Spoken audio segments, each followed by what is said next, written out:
ನಮಸ್ಕಾರ, ವಿಕೆ ಡಿಜಿಟಲ್ ನ್ಯೂಸ್ಗೆ ಸ್ವಾಗತ.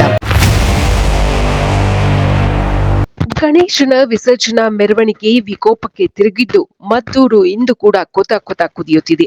ಇಂದು ಬಂದ್ ಹಾಗೂ ಜಿಲ್ಲಾಡಳಿತ ವಿಧಿಸಿರುವ ನಿಷೇಧಾಜ್ಞೆ ಮುಂದುವರೆದಿದೆ. ಗಣೇಶನ ಮೆರವಣಿಗೆಯಲ್ಲಿ ಗಲಭೆ ನಡೆಸಿರುವುದರ ಹಿಂದೆ ಪೂರ್ವಯೋಜಿತ ಸಂಚಿದೆ ಎಂಬ ಅನುಮಾನ ವ್ಯಕ್ತವಾಗಿದೆ. ಗಣಪತಿ ವಿಗ್ರಹದ ಮೇಲೆ ಕಲ್ಲು ತೂರಿರುವ 21 ಮಂದಿಯನ್ನು ಜೈಲಿಗೆ ಕಳಿಸಲಾಗಿದೆ.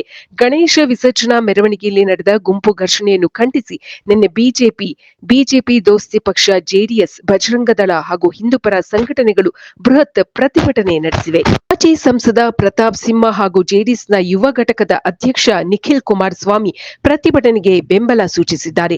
ಆಸ್ಪತ್ರೆಗೆ ಭೇಟಿ ನೀಡಿ ಗಾಯಾಳುಗಳ ಯೋಗಕ್ಷೇಮವನ್ನು ವಿಚಾರಿಸಿದ್ದಾರೆ. ಇದೇ ವೇಳೆ ಬಿಜೆಪಿ ನಿಯೋಗ ಕೇಂದ್ರ ಗೃಹ ಸಚಿವ ಅಮಿತ್ ಶಾ ಅವರನ್ನು ಭೇಟಿ ಮಾಡಿದೆ. ಮದ್ದೂರು ಗುಂಪು ಘರ್ಷಣೆಯ ಬಗ್ಗೆ ದೂರು ನೀಡಿದೆ.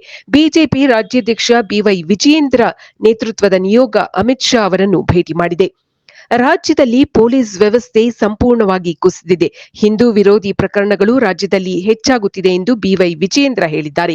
ಕೇಂದ್ರ ಗೃಹ ಸಚಿವ ಅಮಿತ್ ಶಾ ಅವರನ್ನು ಭೇಟಿ ಮಾಡಿದ ನಂತರ ಅವರು ಸುದ್ದಿಗಾರರೊಂದಿಗೆ ಮಾತನಾಡುತ್ತಿದ್ದರು. ವಿಪಕ್ಷ ನಾಯಕರಾದ ಆರ್ ಅಶೋಕ್, ಛಲವಾದಿ ನಾರಾಯಣಸ್ವಾಮಿ, ಸಂಸದ ಕೋಟಾ ಶ್ರೀನಿವಾಸ ಪೂಜಾರಿ, ಶಾಸಕ ಎಸ್ಆರ್ ವಿಶ್ವನಾಥ್ ಇವರೆಲ್ಲರೂ ಕೂಡ ನಿಯೋಗದಲ್ಲಿದ್ದರು. ಮದ್ದೂರು ಬಂದ್ ಹಾಗೂ ನಿಷೇಧಾಜ್ಞೆ ಹಿನ್ನೆಲೆ ಮದ್ದೂರಿನ ರಸ್ತೆಗಳು ಖಾಲಿಯಾಗಿದೆ. ನಿನ್ನೆ ಪ್ರತಿಭಟನಾಕಾರರು ಬೆಂಗಳೂರು ಮೈಸೂರು ಹೆದ್ದಾರಿಯಲ್ಲಿ ವಾಹನಗಳನ್ನು ತಡೆದು ಪ್ರತಿಭಟನೆಗೆ ಮುಂದಾಗಿದ್ದರು. ಹೀಗಾಗಿ ಇಂದು ಬೆಂಗಳೂರು ಹೆದ್ದಾರಿಯಲ್ಲಿ ಪೊಲೀಸ್ ಬಂದೋಬಸ್ತ್ ವ್ಯವಸ್ಥೆ ಕಲ್ಪಿಸಲಾಗಿದೆ. ನಾಳೆ ಬುಧವಾರ ಬೆಳಗ್ಗೆ 6 ಗಂಟೆಯವರೆಗೂ ನಿಷೇಧಾಜ್ಞೆ ಮುಂದುವರಿಯಲಿದೆ. ಇದು ಈವರೆಗಿನ ಸುದ್ದಿಗಳು. ಮತ್ತಷ್ಟು ಸುದ್ದಿಗಳಿಗಾಗಿ ನೋಡ್ತಾ ಇರಿ ವಿಕೆ ಡಿಜಿಟಲ್ ನ್ಯೂಸ್.